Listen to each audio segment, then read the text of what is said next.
যে দুনিয়াতে বহু মানুষের বহু আত্মীয় স্বজন ছিল, সম্পর্ক ছিল, লিঙ্ক ছিল, ভায়া ছিল, ওয়াস্তা ছিল, যারা তাদের জন্য দুনিয়াতে অনেক কিছু করতে পারত। এগুলো সব কিছু কিয়ামতের মাঠে অকেজো হয়ে যাবে। কার প্রধানমন্ত্রীর সাথে সম্পর্ক আছে, আর কার আওয়ামী লীগের বড় নেতার সাথে সম্পর্ক আছে, আর কে কাকে দিয়ে কোথায় থেকে উদ্ধার হবে, কার টাকার জোর আছে, কার ক্ষমতার জোর আছে, এগুলো সব কিয়ামতের দিন অচল এবং অকেজো হয়ে যাবে, যা আল্লাহ সুবহানাহু ওয়া তাআলা এই আয়াতে বলছেন।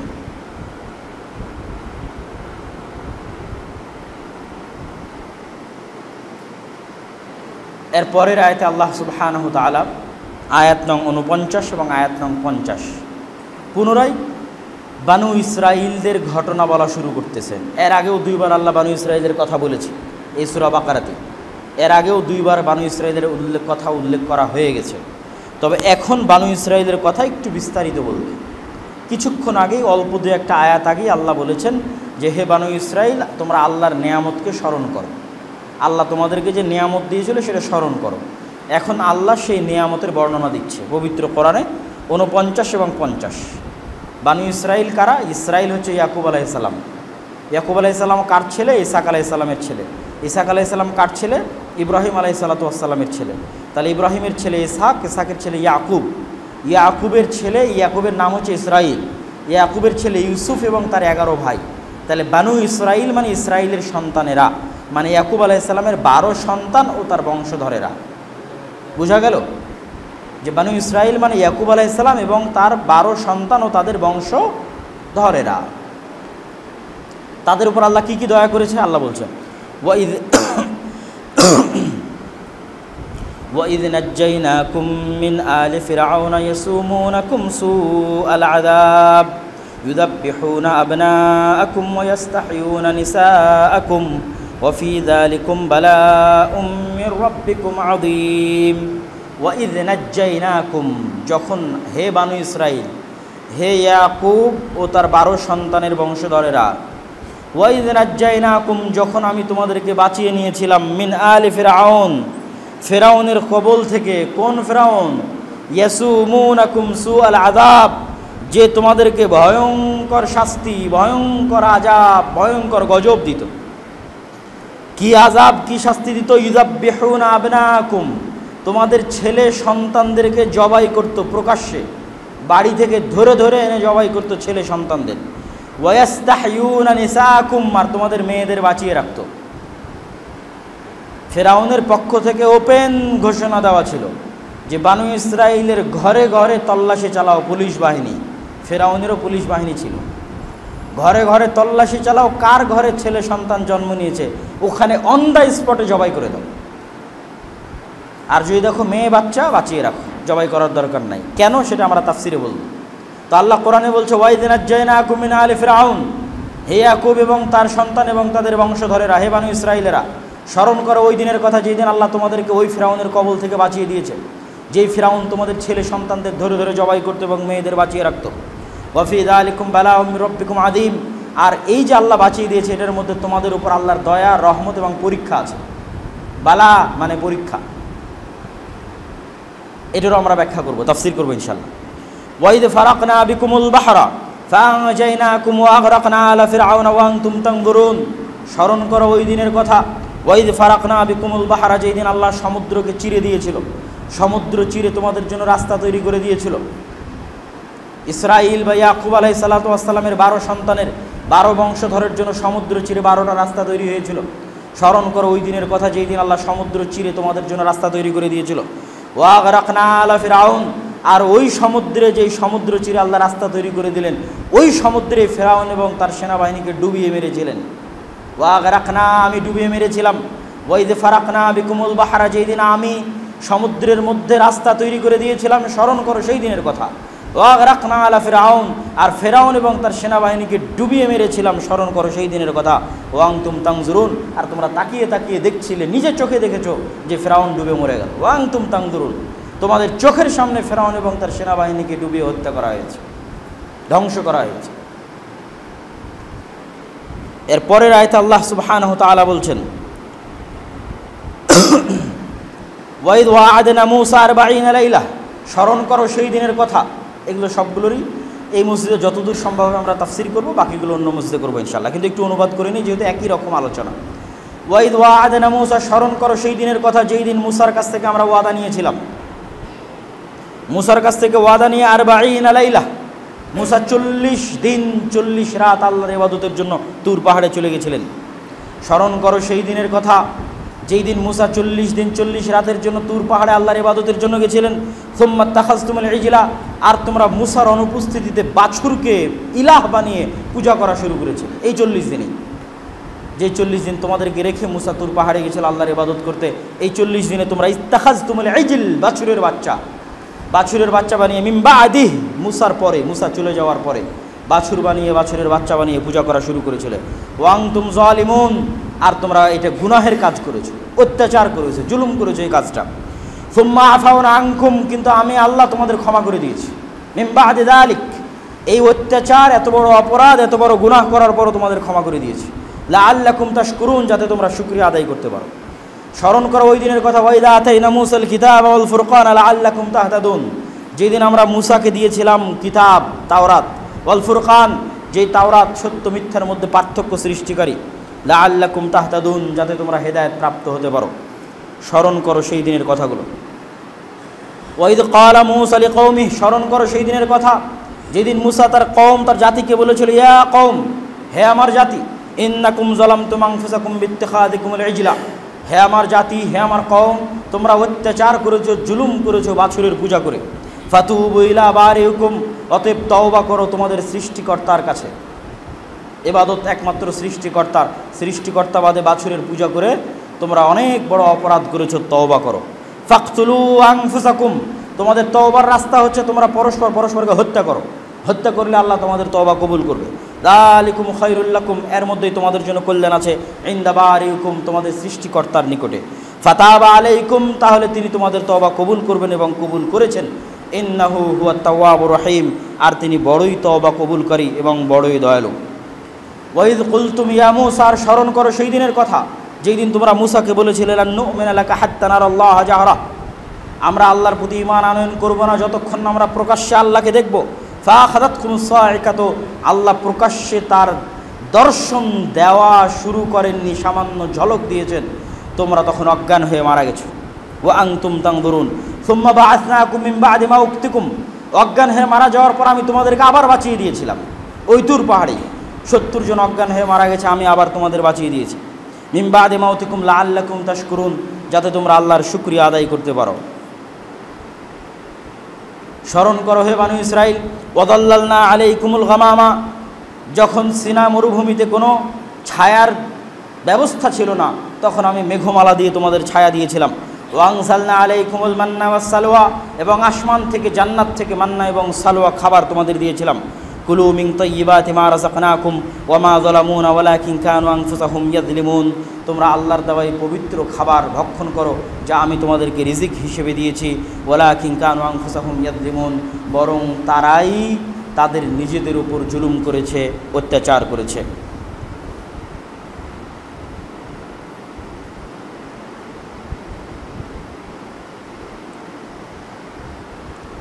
ওয়াইদ কুলনা দুখুলু হাযিহিল ক্বরিয়াহ, আর যখন বানু ইসরাইলকে আমরা বলেছিলাম, এগুলো পরস্পর আল্লাহ বলতেই আছে, আমরা ব্যাখ্যা শুরু করবো ইনশাআল্লাহ, একটু শেষ করিনি।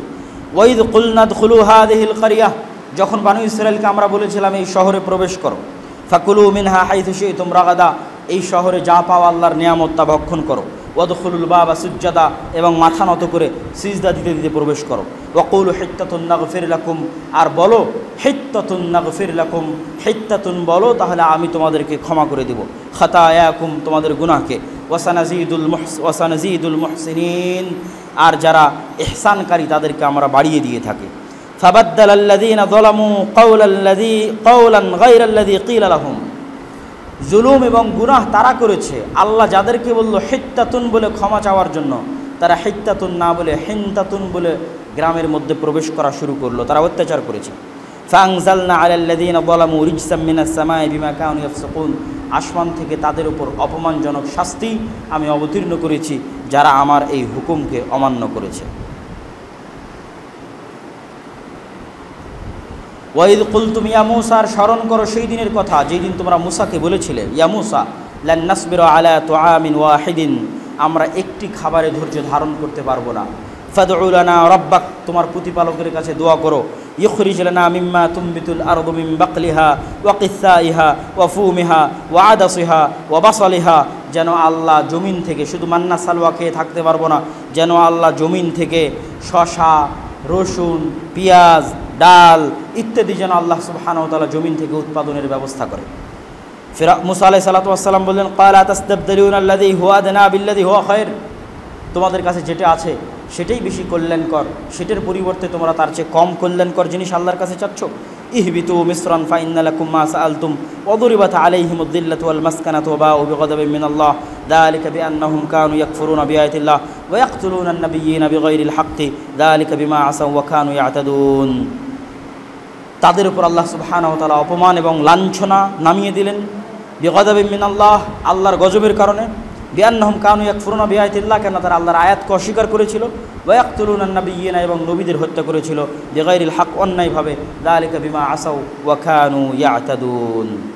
সম্মানিত উপস্থিতি, বনু ইসরাঈলের উপর আল্লাহ সুবহানাহু ওয়া তাআলা লম্বা আলোচনা এখান শুরু করেছেন এবং এই লম্বা আলোচনা বহুদূর পর্যন্ত চলতে থাকবে। আমরা তার মধ্যে মৌলিক পরস্পর কয়েকটি আয়াতের শুধু অনুবাদ করলাম, এবার সংক্ষিপ্ত ব্যাখ্যা করব। আমরা কোথায় শুরু করেছিলাম? যে ওয়াইদ নাজ্জাইনাকুম মিন আলি ফিরআউন, যে ফেরাউনকে পানিতে ডুবিয়ে মেরেছি, তোমাদেরকে বাঁচিয়ে দিয়েছি। এখন প্রথম আপনাদেরকে যেটা তাফসীর হিসেবে জানতে হবে সেটা হচ্ছে যে ইয়াকুব আলাইহিস সালাতু ওয়াস সালাম ছিলেন ফিলিস্তিনে, আর মূসা আলাইহিস সালাতু ওয়াস সালাম কোথায়? মিশরে। মূসা আলাইহিস সালাম কোথায়? মিশরে। তাহলে আমরা যখন জানলাম যে বনু ইসরাঈল মানে ইয়াকুবের সন্তানেরা, তো ইয়াকুব আলাইহিস সালাম থাকতেন কোথায়? ফিলিস্তিনে। ইসহাক আলাইহিস সালাম থাকতেন ফিলিস্তিনে, ইব্রাহিম আলাইহিস সালামও থাকতেন ফিলিস্তিনে। আর মূসা আলাইহিস সালাম আসলেন কোথায়? মিশরে। তাহলে মিশরে থাকা এদেরকে আল্লাহ বনু ইসরাঈল বলতেছে, মূসা আলাইহিস সালামের কওমকে। তো ইয়াকুব আলাইহিস সালামের বনু ইসরাঈল ফিলিস্তিন থেকে মিশরে আসলো কিভাবে? কে বলতে পারবেন? ইয়াকুব আলাইহিস সালাতু ওয়াস সালামের বনু ইসরাঈল ফিলিস্তিন থেকে মিশরে কিভাবে আসলো? ইয়াকুব আলাইহিস সালামের সন্তানের নাম কি বলেছিলাম? ইউসুফ। কি বলেছিলাম? ইউসুফ আলাইহিস সালাম। ইউসুফ আলাইহিস সালামের কয় ভাই? 12 ভাই। ইউসুফ আলাইহিস সালামকে যখন কুয়ার মধ্যে ফেলে দিল, তখন তাকে নিয়ে গিয়ে কোন বাজারে বিক্রি করা হলো? মিশরের বাজারে। কোথাকার বাজারে? মিশরের বাজারে।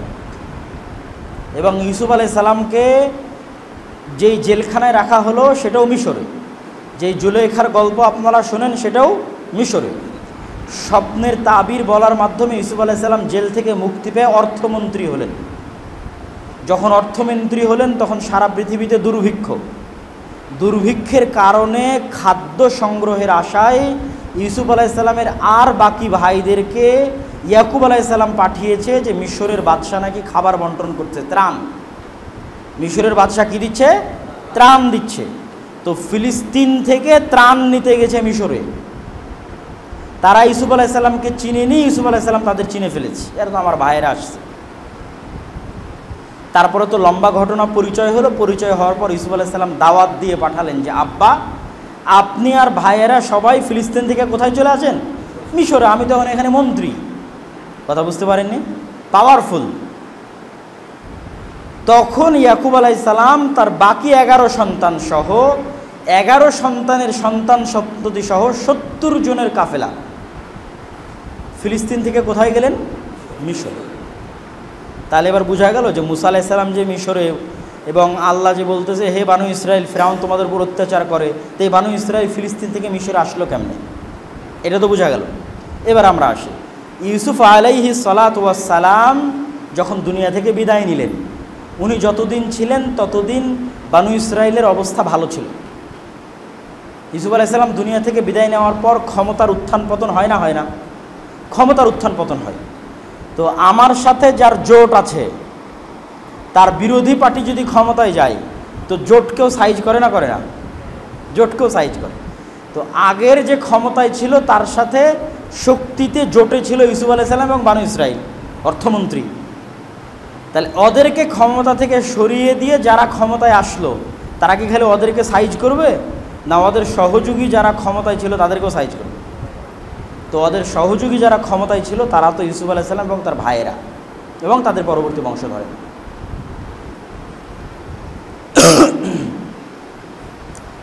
তো পরবর্তীতে যারা ক্ষমতায় আসলো তাদেরকে বলা হয় ফেরাউন। ফেরাউন শুধু একজনের নাম নয়, এটা একটা পদবী। ফেরাউন কি একটা পদবী। যেই ফেরাউনের ঘটনা আমরা জানি, ঐতিহাসিকরা বলে যে তার নাম রামেসিস। তার নাম কি ছিল? রামেসিস। এখন আল্লাহ ভালো জানে তার নাম কি ছিল, কিন্তু তার উপাধিটাই আল্লাহ নকল করেছে। যেমন পারস্যের সাম্রাজ্যের যারা প্রধান তাদের উপাধি কায়সার, আর রোম সাম্রাজ্যের যারা প্রধান তাদের উপাধি কিসরা। কিসরা এবং কায়সার। তো এই উপাধির একটা উপাধি হচ্ছে ফেরাউন। মিশরের বাদশাদের উপাধি কি?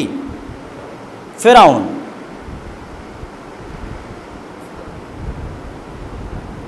আচ্ছা, আমার একটু বলতে ভুল হয়েছে এবং আমিও ধারণা করছিলাম যে ভুল হয়েছে। সেটা হচ্ছে কায়সার মূলত রোম সাম্রাজ্যের যারা প্রধান তাদের, আর কিসরা মূলত পারস্য সাম্রাজ্যের যারা প্রধান তাদের। কোথায় থেকে আমার ব্রেনে খটকা লাগলো সেটাও বলি, সেখান থেকেও একটু শিক্ষা আছে। সেটা হচ্ছে আপনারা জুলিয়াস সিজারের নাম শোনেন না? রোমান সম্রাটের যিনি যারা ইতিহাস পড়বেন তারা দেখবেন প্রথম দিকের যারা শাসক, সিজারকেই আরবিতে বলা হয় কায়সার। সিজারকে আরবিতে কি বলা হয়? কায়সার। কায়সার মানে পেট চিরে বের করা। এই বাদশাকে মায়ের পেট কেটে বের করা হয়েছিল। বাচ্চা সিজার করে না, সিজার করা, কায়সার। তখনই আমার খটকা হলো যে আমি হয়তো ভুল বলে ফেললাম। তো কায়সার হচ্ছে রোম সাম্রাজ্যের যারা প্রধান হয় তাদের উপাধি কি? কায়সার। আর পারস্য সাম্রাজ্যের যারা প্রধান হয় তাদের উপাধি কিসরা। আর মিশরের যারা তৎকালীন প্রধান হতো তাদের উপাধি কি? ফেরাউন। তাহলে ফেরাউন একটা উপাধির নাম, একটা পদবীর নাম, ঠিক আছে? যেমন আমাদের মুসলমানদের একটা পদবী কি? আমিরুল মুমিনিন খলিফাতুল মুসলিমিন। তা আমিরুল মুমিনিন খলিফাতুল মুসলিমিন আবু বকরও, আমিরুল মুমিনিন খলিফাতুল মুসলিমিন ওমরও, আমিরুল মুমিনিন খলিফাতুল মুসলিমিন ওসমানও, আমিরুল মুমিনিন খলিফাতুল মুসলিমিন আলীও। এখন কেউ যদি শুধু এই টার্মটা নকল করে যে আমিরুল মুমিনিন বা খলিফাতুল মুসলিমিন আর নাম না বলে, তো বিষয়টা তেমনই। ফেরাউন বলা মানে তার পদবী নকল করা হচ্ছে, তার নাম নয়। আচ্ছা, এবার আমরা বুঝি ইউসুফ আলাইহিস সালাম দুনিয়া থেকে বিদায় নেওয়ার পর যেহেতু তারা ক্ষমতার সঙ্গী ছিল, তাদের উপর পরবর্তীতে যারা ক্ষমতা নিল তারা অত্যাচার করা শুরু করলো। এবং ইউসুফ আলাইহিস সালামের পর থেকে নিয়ে মুসা আলাইহিস সালামের আগমন পর্যন্ত ব্যবধান 400 বছরের। কত বছরের? প্রায় 400 থেকে 450। এক্সাক্ট তো আর কেউ বলতে পারবে না। প্রায় কত বছরের? 400 থেকে 450 বছরের।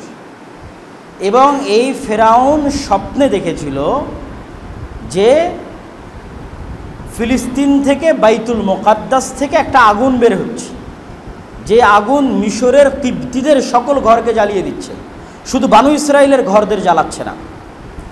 এবং এই স্বপ্ন সে বারবার লাগাতার দেখেছে। তারপরে তৎকালীন যুগের যারা তান্ত্রিক, গণক ইত্যাদি সকলের সাথে পরামর্শ করে জাদুঘর, তখন কিন্তু জাদুর যুগ, তন্ত্রমন্ত্রের যুগ প্রচুর ছিল, শক্তিশালী ছিল, পাওয়ারফুল ছিল, যেটা এখনও পিরামিড দেখতে গেলে আপনারা বুঝতে পারবেন।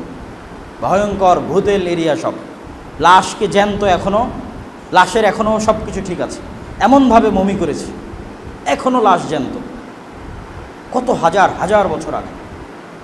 আর পিরামিড এত উঁচু যে অত উঁচুতে মানুষের পক্ষে পাথর নিয়ে যাওয়া আজকের যুগে অসম্ভব। অত উঁচু ক্রেন পৃথিবীতে তৈরি হয়েছে কিনা দেখতে হবে, যে পিরামিড যত উঁচু। তো পিরামিডের মধ্যে যেই পরিমাণ গাণিতিক সূত্র আছে, মানে গাণিতিক সূত্রের যেই পরিমাণ প্রয়োগ আছে, যেই পরিমাণ জাদু টোনা, ঠিক আছে, বদনজর ইত্যাদির প্রয়োগ আছে, অসম্ভব এবং অকল্পনীয়। তো ফেরাউন তার সভাসদ, জাদুকর, গণক তাদেরকে ডেকে বলল ব্যাখ্যা দাও। বলল ব্যাখ্যা হচ্ছে বানু ইসরাইলের বংশে এমন সন্তান জন্ম নিবে আপনার রাজত্বকে একদম ধূলিসাৎ করে দিবে, ধ্বংস করে দিবে। তখন ফেরাউন আদেশ জারি করলো কি, পুলিশ বাহিনীকে আদেশ দিয়ে দিল, তোমরা এবার তল্লাশি চালাও বানু ইসরাইলের ঘরে ঘরে, যা ছেলে সন্তান আছে জবাই করে দেবে, এবং যতদিন ছেলে সন্তান হতে থাকবে ততদিন জবাই করতে থাকবে।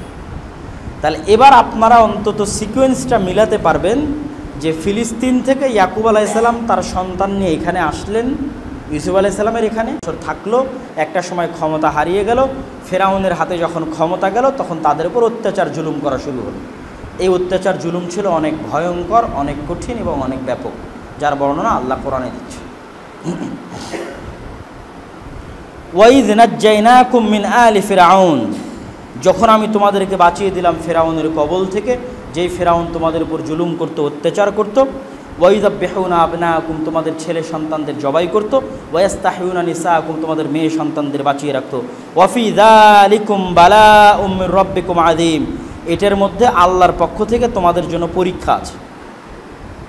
তার মানে আল্লাহ উপকার করলেও সেটা পরীক্ষা, আল্লাহ উপকার করলেও সেটা পরীক্ষা, এবং আল্লাহ সুবহানাহু ওয়া তাআলা বিপদে ফেললেও সেটা পরীক্ষা। তা আল্লাহ তাদেরকে ফেরাউনের কবল থেকে বাঁচিয়ে দিয়ে বলছে এটা পরীক্ষা। ফেরাউনের কবল থেকে বাঁচিয়ে দিয়ে কি বলছে? এটা পরীক্ষা। কি পরীক্ষা? আমার নেয়ামতের কেমন শুকরিয়া আদায় করো সেটা দেখার পরীক্ষা। আর এই পরীক্ষায় অত সহজে সবাই পাশ করতে পারে না, এবং বানু ইসরাঈলও পারেনি। বারবার তারা আল্লাহর নেয়ামত ভোগ করেছে এবং আল্লাহর নেয়ামতের সাথে নাশুকরি করেছে। তো এখান থেকে, এই আয়াতের এই অংশ থেকে আমাদের শিক্ষা কি? যে আল্লাহ বানু ইসরাঈলকে এত বড় বিপদ থেকে বাঁচিয়ে দিয়ে বলছে এটা পরীক্ষা। এটাই আমাদের শিক্ষা,